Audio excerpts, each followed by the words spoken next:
ये कहानी सुधा और उसके पिता दीनानाथ की है।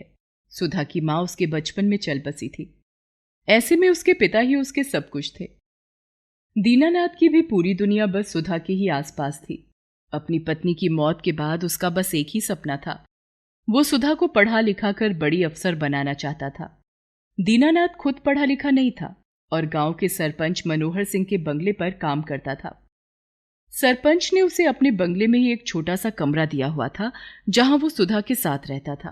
दिन सुधा ने दीनानाथ को बर्तन धोते देखा तो उससे बोली, बाबा आप हटो, ये बर्तन मैं साफ कर देती हूँ। अरे नहीं बिटिया, अभी तो स्कूल से आई है, थक गई होगी। जाकर आराम कर ले थोड़ा। नहीं बाबा, आपकी तबीयत वैसे भी ठीक नहीं है, आप हट जाओ। दीनानाथ बहुत मना करता है, लेकिन सुधा उसकी एक नहीं सुनती। सुधा स्कूल से आते ही अपने पिता के साथ मिलकर सारा काम करती। सरपंच सुधा और दीनानाथ से बहुत खुश थे। वो बहुत ही भले इंसान थे। उन्होंने ही सुधा का एडमिशन एक अच्छे स्कूल में करवाया था। एक दिन उन्होंने दीनानाथ को आवाज लगाते हुए कहा, दीनू, अरे ओ दीनू, जल्दी आ। और हाँ, सुधा को भी लेते आना। आया मालिक। क्या हुआ मालिक? मुझसे कोई गलती हो गई क्या? अरे नहीं रे, बहुत बढ़िया खबर लेकर आया हूँ। पूरी हवेली सजा दो, एकदम दिवाली की तरह, हर तरफ रोशनी रोशनी कर दो। क्यों रमा, सही कह रहा हूँ ना मैं? हाँ जी, और दीनू भैया, केसर वाली खीर और गट्टे की सब्जी आप खुद बनाना। अरे ये दोनों तो विजय बाबा को बहुत पसंद हैं। तो क्या विजय बाबा आ रहे हैं? दीनू, मेरा बेटा विजय आ रहा है वापस, अपनी पढ़ाई पूरी करके विलायत से, वो भी पूरे 5 साल बाद। ये सुनकर दीनानाथ के चेहरे पर भी मुस्कान आ जाती है। विजय मनोहर और रमा का इकलौता बेटा था और विदेश पढ़ने के लिए गया हुआ था। अब वो अपनी पढ़ाई खत्म करके अपने घर लौट रहा था। विजय को दीनानाथ ने अपने हाथों से बड़ा किया था, इसलिए वो भी विजय के आने की खबर सुनकर बहुत खुश हुआ और बोला, मालिक आप चिंता मत कीजिए, हमारे विजय बाबा को क्या पसंद है सब याद है मुझे। सुधा चल बेटा, जल्दी से रसोई में चल, बहुत तैयारियां करनी हैं। सुधा और दीनानाथ मिलकर विजय की पसंद के पकवान बनाने लगते हैं। शाम को विजय घर आ जाता है। वो सबसे पहले अपने माता पिता से मिलता है। उसके पिता मनोहर उसे गले लगाते हुए कहते हैं, दिल को सुकून मिल गया बेटा। कैसा है मेरा बेटा? हाँ, एक एक दिन एक एक बरस जैसा लगता था बेटा तेरे बिना। अरे माँ, अब तो मैं आ गया हूँ, आप तो खुश हो जाओ। अरे दीनू काकू, आप कैसे हो? पहले से कमजोर लग रहे हो। उम्र हो चली है लगता है आपकी। हाँ बेटा, अब तुम आ गए हो ना, अब फिर से घर में रौनक लौट आएगी। दूर खड़ी सुधा सब सुन रही थी। विजय की नजर जैसे ही सुधा पर पड़ी, वो उसे देखता ही रह गया। फिर कुछ देर बाद अपनी माँ से बोला, माँ, ये लड़की कौन है? अरे पहचाना नहीं क्या? ये सुधा है, अपने दीनू की बेटी। ये सुधा है? ये तो बहुत बदल गई है। सुधा पहली ही नजर में विजय को भा जाती है। विजय के दिलो दिमाग पर अब हमेशा सुधा ही रहने लगी थी। सुधा भी विजय से प्रभावित थी, लेकिन वो विजय को सिर्फ एक अच्छा दोस्त मानती थी। लेकिन विजय सुधा से प्यार करने लगा था। फिर एक दिन, सुधा, मैं तुमसे कुछ कहना चाहता हूँ। हाँ बोलो ना। मैंने जब पहली बार तुमको देखा था, तभी से मैं तुमको प्यार करने लगा। दिन रात मुझे बस तुम्हारा ही ख्याल रहता है। विजय बस करो, बहुत हो गया मजाक। नहीं सुधा, मैं मजाक नहीं कर रहा। तुम मेरी बात क्यों नहीं सुनती? ये कहकर विजय सुधा को अपनी बाहों में लेने की कोशिश करता है, लेकिन सुधा उसे बीच में ही रोक देती है और उससे कहती है, ये क्या कर रहे हो विजय? मैं कितनी देर से तुम्हें समझाने की कोशिश कर रहा हूँ, तुम समझ नहीं रही हो या समझना नहीं चाहती हो? ठीक कह रहे हो विजय, मैं शायद ही समझना ही नहीं चाहती, क्योंकि तुम में और मुझ में काफी फर्क है। हमारी हैसियत में बहुत अंतर है विजय। मेरे बाबा तुम्हारे घर के नौकर हैं। मैं तुमसे प्यार करता हूँ। माँ पिताजी भी तुमको पसंद करते हैं, दीनू काका मुझे बहुत पसंद करते हैं, तो फिर ये हैसियत की बात कहाँ से आ गई? नहीं विजय, मेरे पापा ने हमेशा से एक सपना देखा है, मेरे अफसर बनने का, और वो पूरा किए बिना मैं कुछ और नहीं सोच सकती। विजय सुधा को समझाने की बहुत कोशिश करता है। फिर सुधा उससे कहती है, अगर तुम मुझसे वाकई प्यार करते हो तो मुझे कुछ सालों का वक्त दो। एक बार मैं मेरे पापा का सपना पूरा कर दूं, तुम्हारी हैसियत तक पहुंच जाऊं, उसके बाद शायद हमारा रिश्ता हो सके। सुधा की बातें सुनकर विजय गुस्से में आ जाता है। जिन आंखों में सुधा के लिए प्यार था वो अब गुस्से से लाल हो चुकी थी। गुस्से में वो सुधा पर चिल्लाने लगता है। तू अपने आप को समझती क्या है? एक तो नौकर की बेटी होने के नाते तुझे अपनाने को तैयार हूँ। किस बात का घमंड है तुझे? अपनी खूबसूरती का? जानती भी है कितनी लड़कियां आगे पीछे घूमती है मेरे। विजय की बातें सुनकर सुधा को धक्का लगता है। उसकी आंखों से आंसू बहने लगते हैं।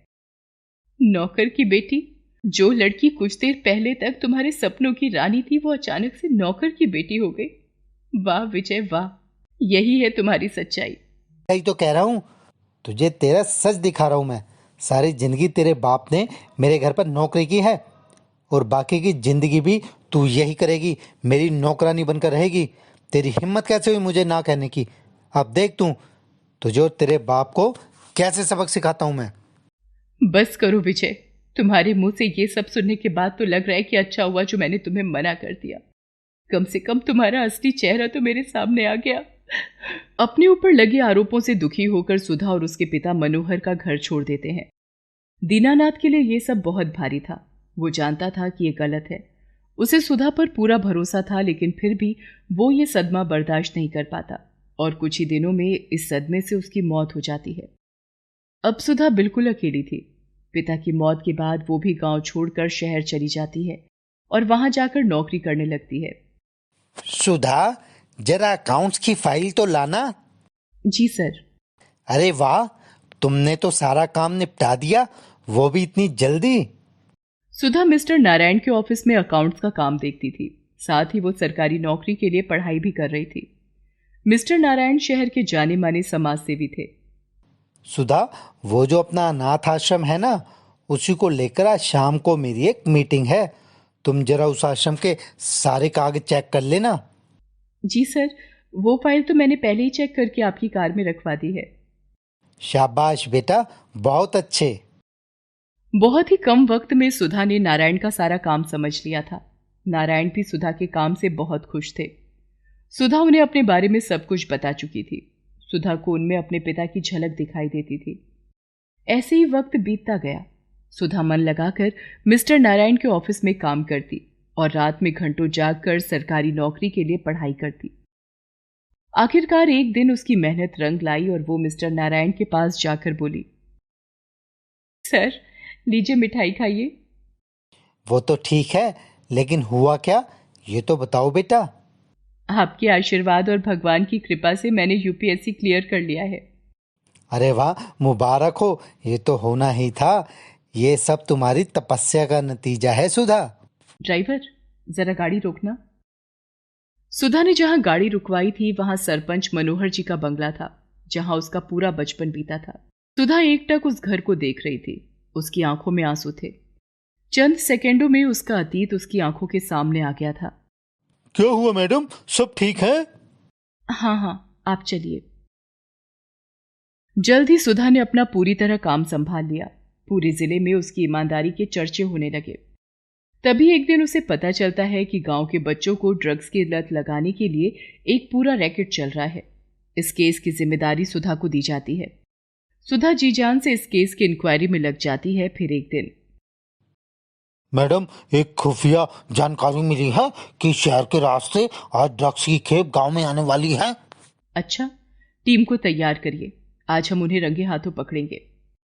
तय रणनीति पर चलते हुए पुलिस की टीम ड्रग्स तस्करों को धर दबोचती है।